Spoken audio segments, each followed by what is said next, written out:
लंबी चोंच, छोटी चोंच, पैरों के छोटे बड़े आकार, अपने रंग रूप से पक्षी जगत हमें यूं भी आश्चर्यचकित कर देता है। आमतौर पर हम समझते हैं कि ये प्रजातियों के अपने प्रकार हैं, जिनके चलते पक्षियों की शारीरिक बनावट अलग अलग होती है। ये तो सही है, लेकिन इसका एक कारण जलवायु भी है। कैसे? आइए समझते हैं।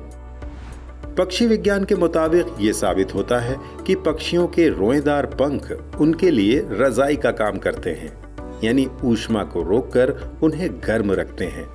लेकिन पक्षी अपने शरीर को ठंडा कैसे करते हैं?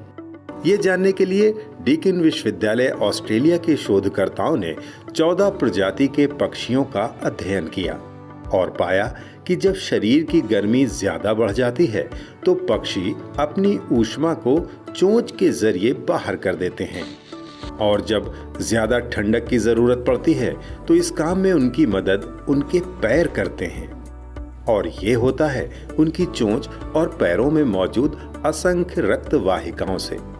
इनमें रक्त का प्रवाह कम और ज्यादा कर पक्षी अपने शरीर की गर्मी को नियंत्रित करते हैं।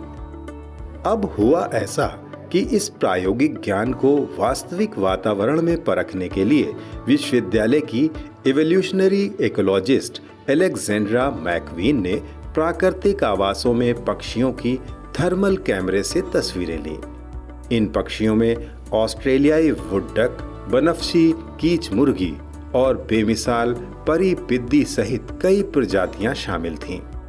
तुलना करने के लिए उसी समय की हवा की गति, तापमान, आर्द्रता और सौर विकिरण भी मापा गया। इस अध्ययन से साबित हुआ कि गर्मियों में जब बाहर का तापमान 40 डिग्री सेल्सियस या उससे ज्यादा हो जाता है तो पक्षी शरीर की अतिरिक्त गर्मी को निकालने के लिए अपनी चोंच और टांगों दोनों का उपयोग करते हैं।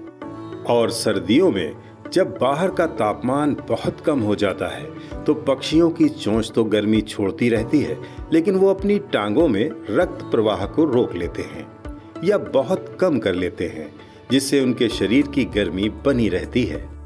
यही वजह है कि आमतौर पर उष्ण कटिबंधीय जलवायु में पाने जाने वाले पक्षियों की चोंच बड़ी और टांगे लंबी होती हैं। वहीं ठंडी जलवायु वाले क्षेत्रों में पक्षियों की चोंच छोटी पाई जाती है। इस अध्ययन से एक नया तथ्य भी सामने आया है कि जैसे जैसे ग्लोबल वार्मिंग बढ़ रही है, संभावना है कि पक्षियों की टांगें भी लंबी होती चली जाएं। लेकिन इसका मतलब ये बिल्कुल नहीं कि आप अपने घर में पले तोते में परिवर्तन तलाशने लगें। अभी इस संभावना को लेकर और भी अध्ययन किए जा रहे हैं, जिनसे पक्षियों के शारीरिक बदलाव की संभावना और जलवायु परिवर्तन के संबंध को बेहतर तरीके से समझा जा सकेगा।